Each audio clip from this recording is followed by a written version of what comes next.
Hi, everyone. Welcome back to the Midwest Medium Podcast. I'm your host, June Hessler, and today we have a special guest, Janet Allen. I've had the pleasure of getting to know Janet over the last year as she is a Reiki master and she does Reiki on me monthly, and it's been a really interesting experience. So I asked her to come on today and talk about Reiki and teach us more about it. I have a lot of questions. First, though, I'd like to properly introduce you. I have my notes here. Janet is an energy healer, Reiki master, and teacher. She once worked in the corporate world, but in January of 2020, after visiting the Kripalu Center for Yoga and Health, everything changed. And that's when she realized she met her calling and she quit her day job. She then studied under William Lee Rand at the International Center for Reiki Training. And she is now the proud owner of Reiki Energy Center here in the North Metro of the Twin Cities, Minnesota. And she just opened up a second location where she also teaches. So Janet, welcome to the podcast. Thank you for joining me today. Yeah, thanks so much for having me, June. Yeah, of course. So first and foremost, can you explain Reiki exactly? What is it? Where did it come from? How do you channel your energy for when you perform Reiki? Absolutely. Well, Reiki, essentially, it's an energy healing modality, is what it is. And the Reiki energy is channeled through me to my clients via gentle touch. It works essentially to clear blocks that you might have in your energy field, any negative energy that you may be holding on to in your chakras. And it really helps to balance out the physical, the emotional, and the spiritual biofields so that they're all working together as intended. And I kind of equate it to like if you have a string of little Christmas lights and one of them isn't quite working right. And so the rest of the string will go dark. Yeah. Right. And so it's because the energy is not flowing. The electricity, you can even think of it that way, Sure. isn't flowing the way it's intended to flow. And so they go dark. And that kind of is what happens with our own energy fields if there are these blocks and some of this negative energy that people are holding on to. So that's kind of what it is. That helps. Oh, it absolutely does. And I love the analogy of the Christmas lights because I think most of us can understand what that's like when one light bulb isn't quite working and sometimes the whole strand goes dark and you have to run to the store and buy more Christmas lights. We've all struggled with that. We've all struggled with it. Absolutely. Yeah. So, I find that so interesting. So when you were initially at the Kripalu Center for Yoga and Health, how did you realize that was your calling? Was it like oh my gosh, this is so amazing. I need to be a part of this. I need to do this. Was it, I guess to me, that'd be kind of like a light switch moment. Did it just was it, I guess, an epiphany really is kind of what it sounds like. Is that what it was? It was. It's funny how you end up where you're supposed to end up, right? But I'd only heard like one person mention this Kripalu place. And I was at the time just working my, really stressful corporate job, bazillion hours a week, the whole thing. Yeah. And it just popped into my brain and I'm like, I need to get away. I've got to do something. And so Kripalu is really known as a yoga teacher training place. They have the best teachers in the world, but they also offer this R&R program. And so I went on the R&R program, which was 6 nights. And every morning you get up and you get a list of the things that are available that day. And for somebody who was so stressed out and felt like I needed to rest and relax and do the R&R program, every morning I was just lit up looking at my list and I wanted to do absolutely everything on the list. And I mean, it was just this crazy sort of response to that type of environment. And so I really tried everything. I tried Akashic record reading. I tried tapping class. I took obviously some yoga classes, so Mhm. many things. And obviously had a Reiki session. Yeah. And that's the one, I just, at the end, I just felt very lit up. I felt very relaxed. I felt very different after the session. And that's kind of the one that resonated with me. But the whole experience was like, this is my tribe. These are my people. How do I, Yeah. move in this direction? And Reiki wasn't the clear choice when I left Kripalu. Mhm. I really did a lot of things. I bought a mala, the beads, and I picked a mantra that I did every night for 3 months, and I asked for signs, and like I just didn't know what to do with all of this. And Mhm. I ended up getting a very crystal clear sign, and started down the Reiki path, and just so grateful that I had that experience and got to do this work. So that brings me to my next question. The Reiki session that you just described, was that your first real experience having a Reiki session done on you? And it was just so powerful and moving? Yeah, I'd had one, so that would have been like 5 or 6 years before that. I did have a Reiki session out in Utah. I was out there and I had a Reiki session, and at that point, I didn't even know what it was. I just Yeah.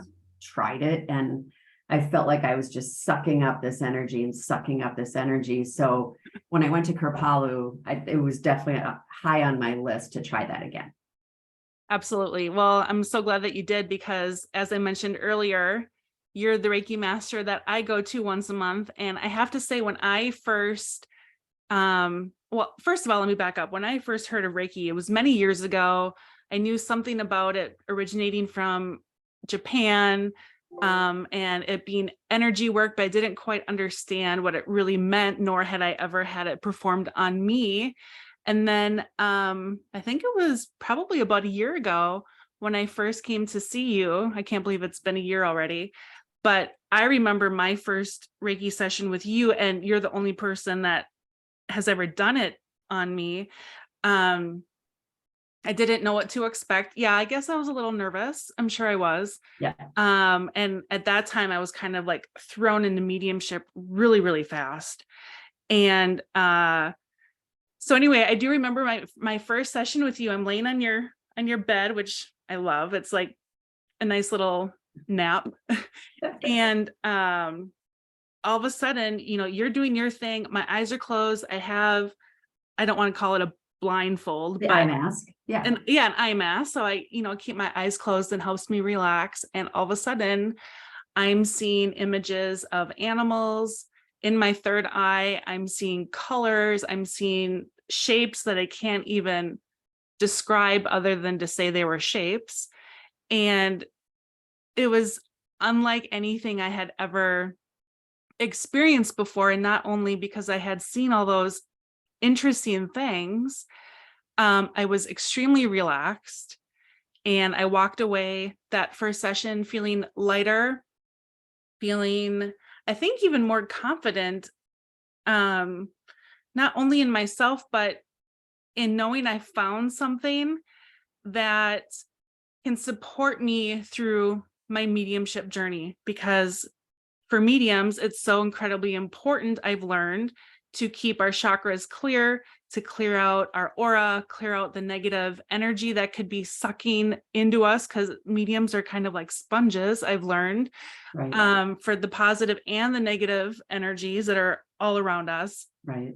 And so I found it so beneficial for me personally. And quite honestly, I've started telling people about Reiki, and yes, I do it for like my mediumship purposes, but I really believe that if I were to walk away from mediumship today, I would continue with the Reiki, because I feel like it's so beneficial in so many other ways. Yes. So anyone listening, I really encourage people to try it, because for me, it's been such a powerful experience, and every experience has been different. Yes. When I come in and see you, I don't always see the same shapes, the same colors, the same animals.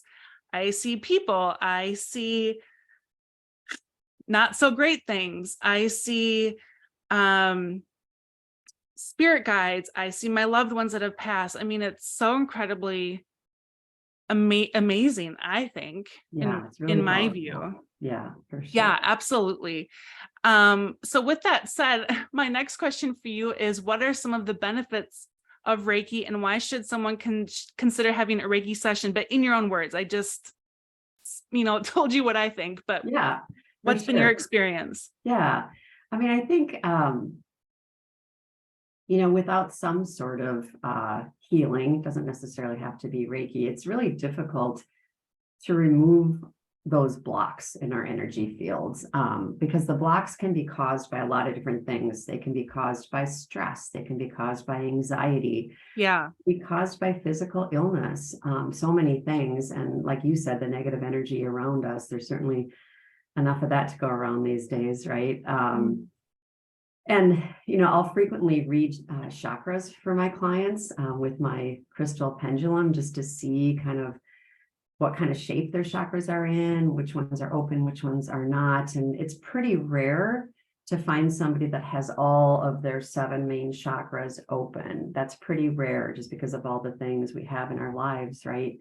And so if you don't help to get them removed, your energy kind of tends to stay blocked, and you're just not getting that natural flow of that electricity going through you. So, and it's funny that you used the word lighter. I can't tell you how many times clients at the end of their session, they'll say, how are you feeling? What did you experience? What did I experience? And I think the word I hear most frequently is lighter. Yeah. I also hear, wow, that was wild. But yes, lighter Yeah.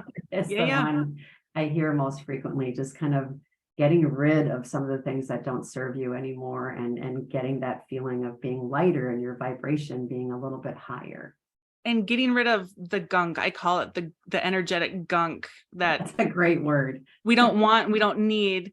So that made a question pop into my mind, which is, I don't want to say I was really skeptical going into it, because I've heard so much about it, especially from my spiritual teacher, who I still work with. And I've known her for over a decade, and I really, really have learned to trust her. But because we can't necessarily see our chakras, or we can't necessarily see our auras or anyone else's, what would you say for anyone, and I know this is kind of putting you on the spot, what would you say for anyone that would walk in as a total skeptic, or maybe you've had that experience, I don't know, who just thinks it's a bunch of baloney and really thinks that there's nothing to it? Has anyone challenged you on that, or have you been faced with that with a client perhaps? Yeah, I think, people ask, can something go wrong? Right? Sure. Like they're like, Yeah, that's a valid question. Right? And I get that question, every now and then. And, the response to that is that Reiki is just pure healing, pure love. It literally can do no harm ever. Yeah. And so I really try to help people understand that. And I think that the people that come in to see me, maybe they're curious, more than anything. They're maybe a little bit skeptical. I think there's, varying degrees of how much people believe in this sort of work. Sure. And I do believe that if people are more open and accepting, might get out of the gate a little faster with the energy healing than someone who's really skeptical. But I believe that Reiki can work on anyone, regardless of whether they believe or don't believe. But that was my next question. Yeah. Yeah. No, and that's great too. And I found, and I can absolutely relate to that. I'll work on people for mediumship, or work with them, I should say, and they've never had a mediumship reading before, and they're nervous. I remember my first mediumship reading, 10, 12 years ago, I was really nervous because you don't know what to expect. You worry for mediumship, you worry about judgment, you worry if you've done really bad things and it's all going to come down raining on you in that one session. And that's not it at all. Everything comes from love. Everything's for your greatest and highest good. And as I mentioned with my Reiki sessions with you, every session is different, meaning it's for my greatest and highest good that day. Right. Same with mediumship. So yeah, to me, that absolutely makes sense that it can do no wrong, just like mediumship can do no wrong. Right. It's for your greatest and highest good. And like you said, I mean, things may come up that are uncomfortable, right? Yes. In Reiki or in mediumship. But it's because, you're intended to have that come up, and maybe it's something that you need to work on or heal from or whatever. So Absolutely. Yeah. Yeah, that makes sense. That absolutely makes sense. So what are your thoughts about distance Reiki, distance healing? I have had that done with a woman who I've gotten to know a little bit in Alaska. And, I'm here in Minnesota, obviously. And so those experiences. Feels like Alaska sometimes. Yeah, it does. Not today, fortunately, but yes, it can get cold. And so I've worked with her a little bit, and it's been really interesting because we're so far apart, but I can feel when she's doing her distance Reiki on me. And then after the session, we talk and I'll ask, where did you start? And she'll say where she started. And that's exactly where I felt her start. So it's been really interesting. Have you dabbled in the distance Reiki? Yeah, it's funny. When I first started out, I asked somebody to do a distance Reiki session with me, a Reiki master, so I could observe it. Yeah. And she kept saying, there's nothing to observe. And I was like, well, there must be something to observe, right? This That's practical mind I sometimes have, right? Right. And so we were on Zoom, and she kind of did this intro, and then she literally put her headphones on and she literally sat there for the whole 60 minutes. Was like, okay, there really isn't anything to see. But when, every Reiki master is different, but when I do my distance sessions, and I just have a handful of clients that want distant, I think a lot of people just like the escape of coming to the studio and the relaxation that offers, and just the, person to person contact we're all craving at this point. But I do my Reiki sessions. It's very similar to my in-person sessions where, depending on where I am, I might have a big pillow and I move around the pillow. And I do all the things that I would do in person. And then, but when I do my distance sessions, I speak to them in the beginning. I walk them through maybe a guided meditation or relaxation thing, and then we hang up.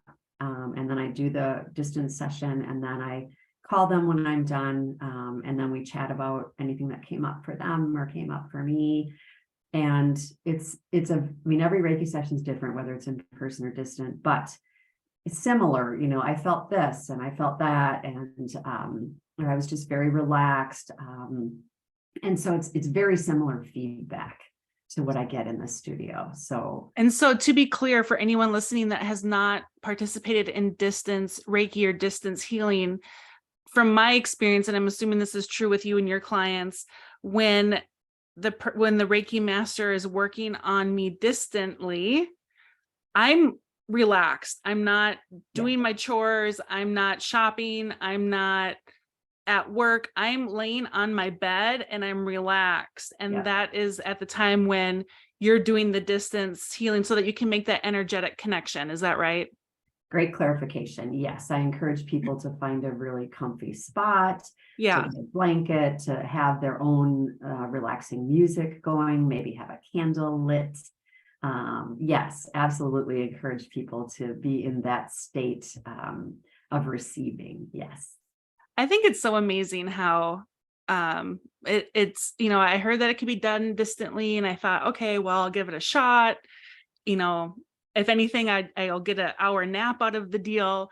But it's so much more than that. And I find that so fascinating. Like to me, like you said, like logical, practical mind comes into play. So for me, I always think, okay, well, Reiki, if you're in the same room, obviously it's going to work. Obviously that's going to make sense. But if you're hundreds or even thousands of miles physically apart and it still works, Right. I just think that's so incredibly amazing. And like half of my mind can't understand it. It's mind-boggling. It is Yeah. mind-boggling. Yeah, absolutely. And the first time I remember my first distant Reiki session, I was like, is this going to work? I mean, you're right. I mean, you just Yeah. don't know. And yeah, I actually really like doing the distance sessions, but yeah, it's pretty mind-boggling for sure. So when you're finished doing a session, whether it's in person or distance, how do you feel as the energy healer? Do you feel any different if you're in person versus distant, or is your after the session feeling the same for both? How do you feel drained? Like how do you feel when you're done with a session? Yeah, I think a lot of people wonder, and I get this question sometimes is, oh, I took all your energy, like I sucked it all up, and like you must be exhausted, right? Yeah. And it's kind of the opposite is true. Because I am just a channel for the energy, I actually benefit from every Reiki session that I do. It's incredibly healing. I end up feeling a little bit lighter.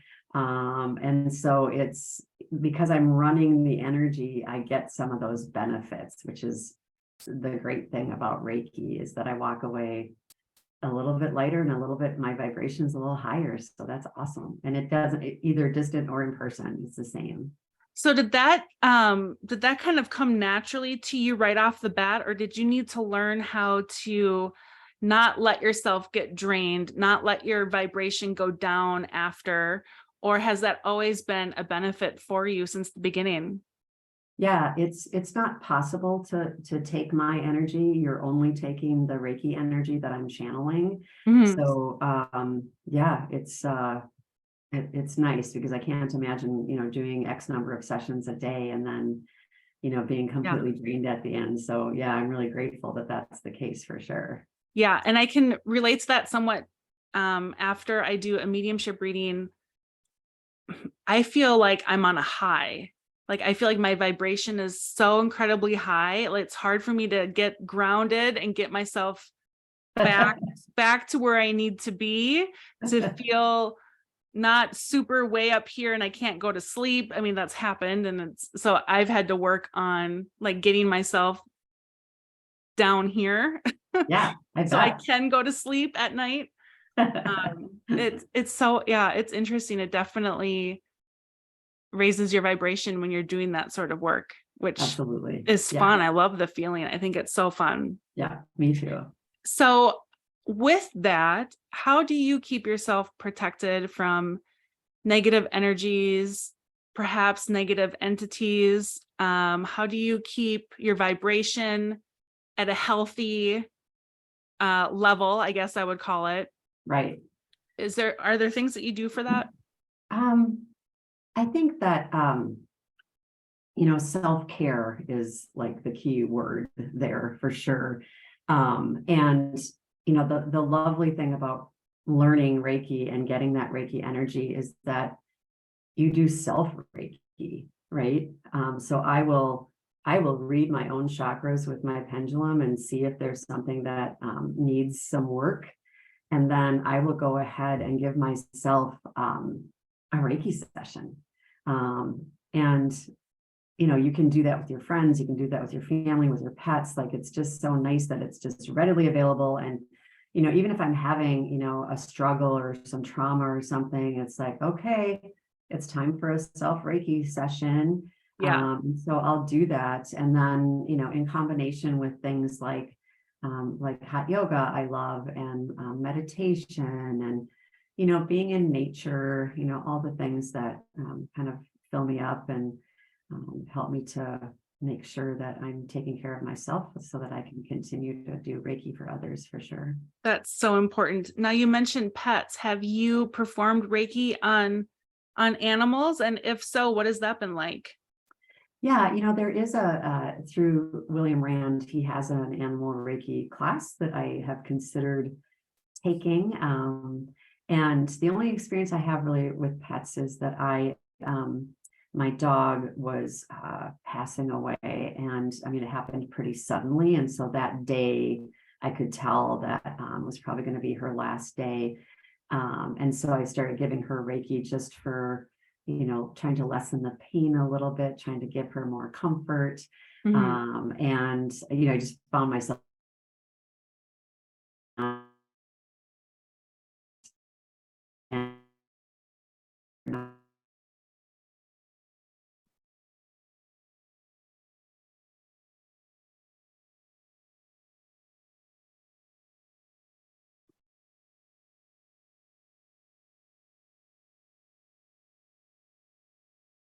All right, we had some technical difficulties, but Janet is back and she was explaining her Reiki experience with her dog that was sadly passing away. Yeah, it came on very quickly. And so it wasn't like I had, a lot of time to try to heal her, to prevent her from dying or anything like that. But the day that she started to pass, I was like, oh, I just want to keep her comfortable and do what I can. And so I gave her Reiki. And, I believe that it helped her to be more relaxed and to pass more easily. I did hear a story that I thought was fascinating. My Reiki instructor was in a park, and a big dog was choking on a stick, and it was going nuts, and like the owners couldn't even get near it. Oh, geez. Can you imagine? And yeah. So the Reiki master said, can I give it Reiki? Can I give it Reiki? They're like, yeah, whatever. And so she went up to it, started giving it Reiki, and it calmed down enough where she could actually go up to the dog and open its mouth and pull the stick out of its throat and saved its life. I was like, oh my God, that's so amazing. That just gave me chills. That is amazing, because quite honestly, I don't know if my first response, well, I'm not a Reiki master, but I don't know that my first response would be, oh my gosh, there's this animal struggling. Let me help calm it down and give it Reiki. Like, I think you'd have to be in such a unique state of mind, right, to have that sort of response. But fortunately, it obviously worked out well, and it worked. Yeah, that's really cool. Yeah, I would like to take I think I could do Reiki on pets now, but it would be nice to take the animal Reiki class and really learn more about that for sure. Yeah. Oh, that's so interesting. So, that this podcast really focuses on the positive side of the paranormal and supernatural. In my point of view, I really see Reiki as being supernatural, definitely. Do you have one or two positive Reiki stories that you could share? I mean, you just shared the one with the dog that was choking on the stick. Any other stories that you've either witnessed or had experienced personally?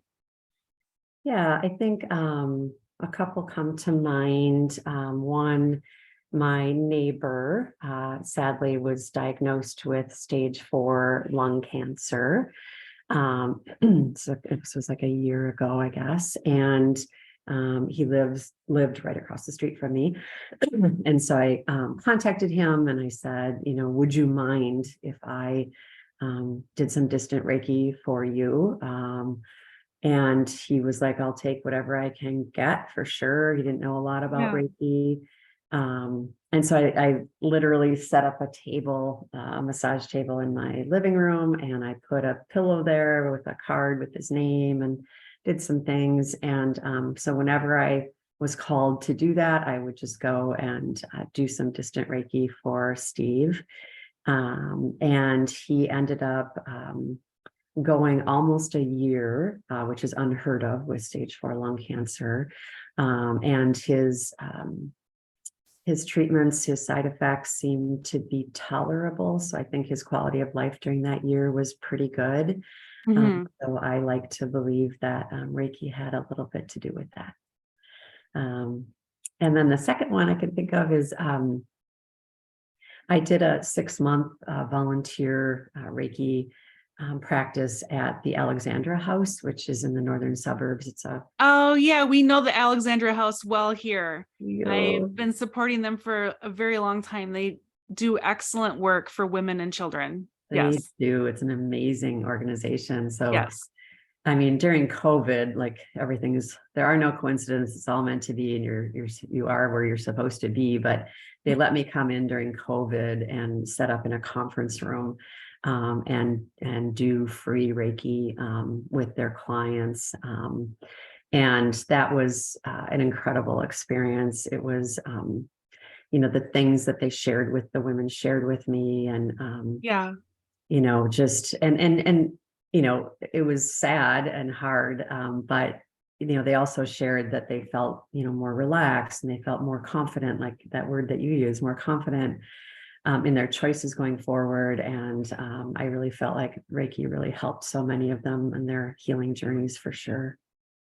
That's really wonderful. And for anyone listening that might not know, the Alexandra House is located in Blaine, Minnesota, and it is a shelter for abused women and children.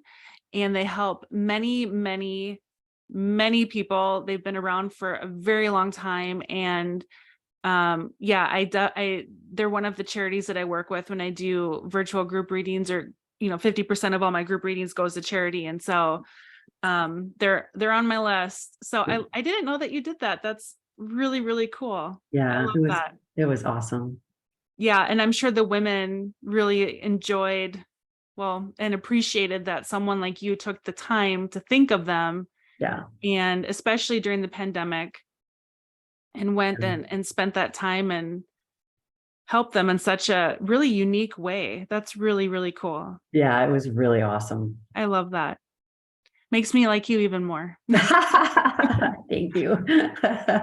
So is there anything we haven't covered that you want to mention today? Boy, Or maybe we covered it all. yeah, I would say that, although I love giving the Reiki sessions for sure, I think I love teaching Reiki even more. Mhm. And it's one weekend. It's a full Saturday and a full Sunday. It's Reiki 1, Reiki 2. And it's just, you spend a weekend and you walk away with this Reiki energy and the tools and the skills to start using it immediately. I would say most of the people that take my classes don't go on to have a Reiki practice, but they just want to have the energy for themselves. And it's a magical weekend. Like, the people in the class, they tend to stay in touch with each other because they've had this sort of profound, wonderful experience. And Oh yeah.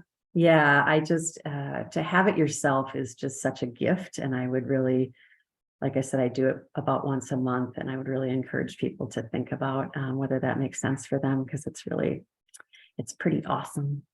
Well, and you mentioned earlier that it's something that you can do on yourself, which I didn't even consider that was something you could do on yourself. So I can absolutely see why learning Reiki 1 and 2, even if you have no intention of opening your own practice, but being so beneficial for yourself and maybe your spouse, your children, your pets, as you mentioned.